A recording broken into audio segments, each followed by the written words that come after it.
Hi friend, welcome to study DH. आज हम लोग बात करने जा रहे हैं रिलेटिव एटॉमिक मास की। इससे पहले वाले वीडियो में हम लोग मोल कॉन्सेप्ट, जो 3 फार्मूले मोल कॉन्सेप्ट की, ठीक है, उन पर बेस्ट क्वेश्चन सॉल्व कर लिए, ठीक है। अभी लिमिटिंग रीजेंट की सब की बात नहीं की है, तो चलिए आज देखते हैं रिलेटिव एटॉमिक मास क्या होता है। देखिए, रिलेटिव एटॉमिक मास जानने से पहले आपको जानना पड़ेगा रिलेटिव मास क्या होता है, ठीक है। रिलेटिव मास अगर समझ में आ गया तो रिलेटिव एटॉमिक मास भी आपको समझ में आ जाएगा। तो चलिए मैं बताने की कोशिश करता हूं कि रिलेटिव मास क्या है। देखिए, सिंपल सी बात, देखिए अगर मान लीजिए आपको क्या लेना है 1 केजी, ठीक है, 1 केजी एप्पल लेना है, ठीक है, 1 केजी क्या लेना है, एप्पल लेना है, ठीक है। तो आप जाएंगे, जो फल बेचता है उसके पास जाएंगे, तो क्या करता है, एक तरफ 1 केजी का वो क्या करेगा, स्टोन रख देगा, ठीक है।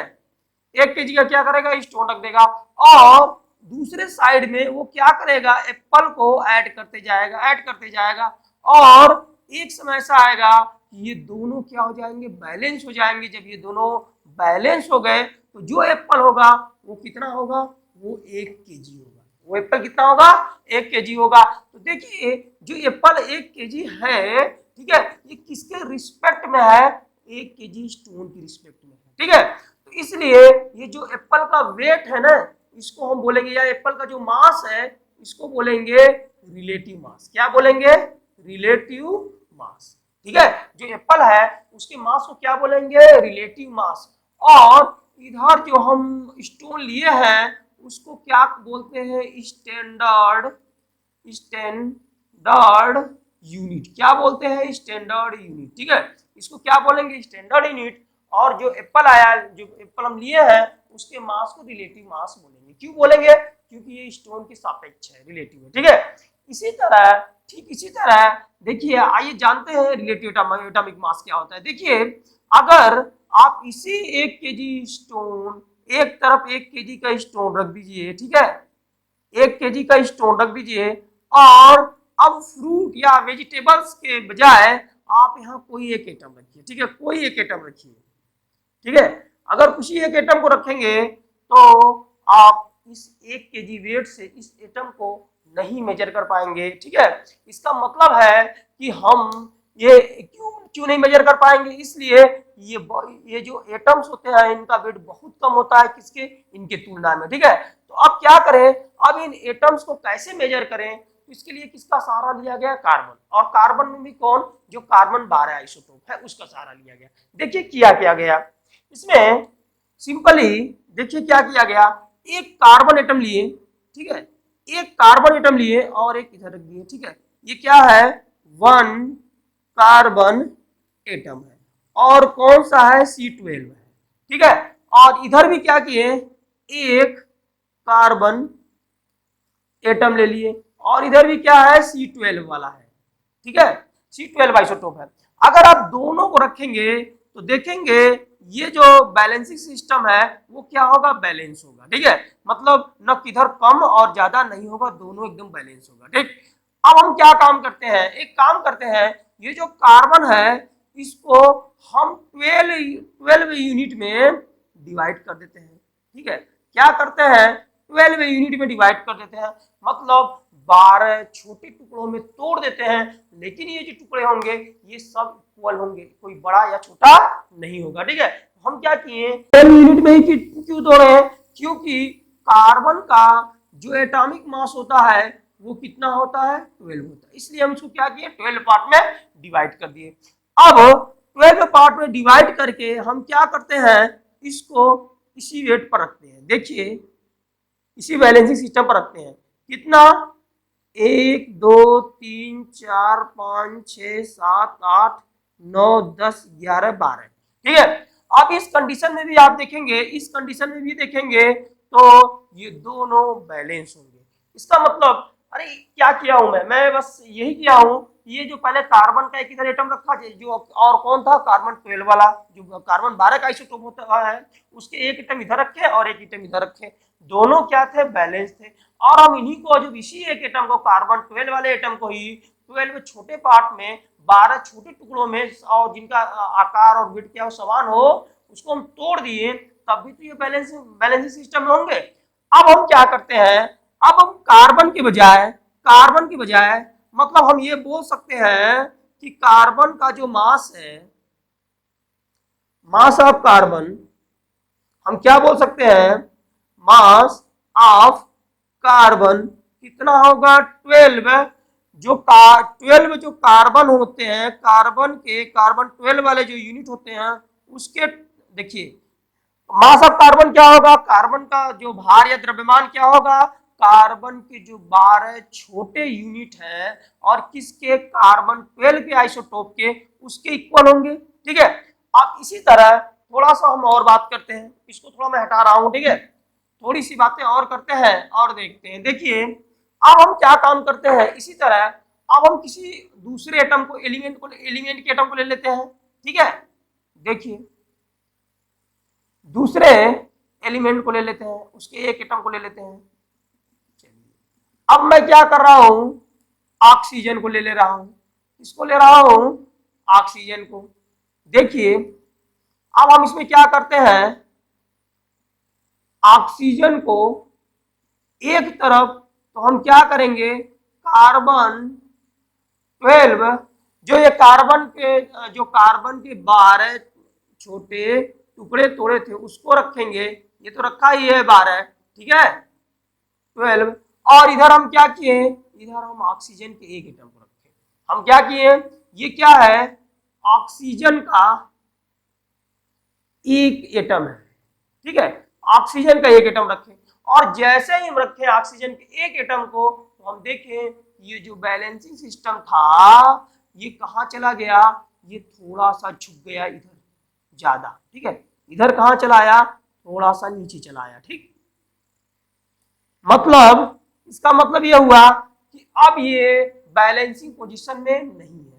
तो हम क्या किए, 12 तो पहले रखे थे, हम कार्बन 12 के ही मतलब एक रखे तो बैलेंस नहीं हुआ। इसी तरह करते करते हम कितना रखे, 4 यूनिट को और रखे। कितना रखे, 4 यूनिट को रखे, मतलब हम इधर कितना रख दिए, कार्बन के 16 यूनिट को रख दिए। कितना यूनिट को रख दिए, 16। और ये कौन सा कार्बन है, मैं बार बार बोल रहा हूं, ये C12 है। ठीक है, अब जब हम इधर रखें तो हम देखें ये फिर से क्या हुआ, बैलेंस पोजीशन में आ गया। ठीक है, ये क्या हुआ, हो गया बैलेंस पोजीशन में आ गया। इधर हम रखे क्या थे, ऑक्सीजन, मतलब हम ऑक्सीजन का एक एटम अगर इधर रखते हैं तो इधर हमें कितना लेना पड़ेगा, कार्बन के 16 यूनिट लेने पड़ेंगे। मास of one atom of oxygen अगर हम लेते हैं तो क्या लेना पड़ेगा, हमें 16 यूनिट लेना पड़ेगा, किसका, C12 का। तब ये क्या होंगे, बैलेंसिंग पोजीशन में होंगे। चलिए कुछ और एग्जांपल देखते हैं। अब हम यहाँ ऑक्सीजन न रख के, चलिए मान लेते हैं क्या रख दिया, सपोज कर लीजिए मैं रख दिया यहां मैं रखा सोडियम। क्या रखा, सोडियम रखा। ठीक है, और सोडियम रखा मैं, तो चलिए तब इस कंडीशन में देखते हैं, अगर सोडियम रखेंगे तो क्या पोजीशन होगी, क्या ये बैलेंसिंग स्टेट मतलब बैलेंस होंगे कि नहीं होंगे। देखिए इधर हम क्या किए थे, इधर हम 16 यूनिट रख चुके थे पहले ही। ठीक है, 16 रख चुके थे, और हम यहाँ क्या रख दिए, सोडियम रख दिए, Na रख दिए, Na का एक एटम रख दिए। ठीक है, तो अब हम देखें फिर से ये जो बैलेंसिंग सिस्टम है वो कहाँ चला गया, नीचे चला गया थोड़ा सा। ठीक है, नीचे चला गया। अब हम क्या काम किए, फिर से हम कार्बन के जो यूनिट है उसको रखना शुरू किए। ठीक है, रखते गए, और हम इसी तरह क्या किए, पहले 16 रखे थे, और हम क्या किए, 7 यूनिट को और रखे। 16 था और 7 यूनिट को और रखे। तो जब हम 7 यूनिट को और रखे और यहाँ सोडियम रखे थे हम, तो देखें ये फिर से क्या हो गया, अपने बैलेंसिंग पोजीशन में वापस आ गया। ठीक है, अपने बैलेंसिंग पोजीशन में क्या हो गया, फिर से वापस आ गया। अब फिर से वापस आ गया, इसका मतलब यह है कि जो सोडियम मतलब mass of one atom of sodium is equal to कितना होगा, 23, देखिए 16 रखे थे, 7 और रख दिए तो कितना हो गया 23 यूनिट्स। कितना हो गया 23 यूनिट हो गया। ठीक है, और ये कौन होगा कार्बन 12 होगा। ठीक है, देखिए ये सब जो मास मैं निकाल रहा हूं ये सभी मास रिलेटिव मास है। ठीक है, ये सभी मास क्या है रिलेटिव मास है। ठीक, तो देखिए ये होता है रिलेटिव मास। मतलब रिलेटिव मास क्या होता है, किसके संदर्भ में निकाला जाता है, किसके रिस्पेक्ट में निकाला जाता है, कार्बन के। ठीक है, कार्बन के रिस्पेक्ट में क्या किया जाता है, निकाला जाता है। अब चलिए, अब हमें रिलेटिव मास तो समझ में आ गया, अब हम बात करते हैं एटॉमिक मास यूनिट की। क्या एटॉमिक मास यूनिट क्या होता है, देखिए अब मैं इसको हटाता हूं। ठीक है, और देखिए इस तरह क्या किया जाता, ये किया जाता था पहले के टाइम में एटम के मास को कैलकुलेट किया जाता था, लेकिन अब बहुत एडवांस सिस्टम आ गया है, अब इसकी कोई खास जरूरत नहीं पड़ती है। ठीक है, अब मैं इसको हटा रहा हूं। ठीक है, देखिए अब हम लोग बात करने जा रहे हैं किसकी, एटॉमिक मास की। किसकी बात करने जा रहे हैं, एटॉमिक मास की। एटॉमिक मास यूनिट की, जिसको क्या बोलते हैं, एटॉमिक मास यूनिट को हम बोलते हैं एएमयू। क्या बोलते हैं, एएमयू।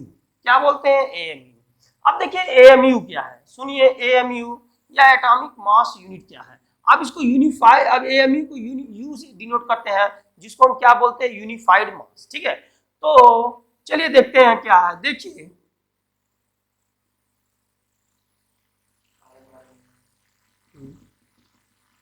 देखिए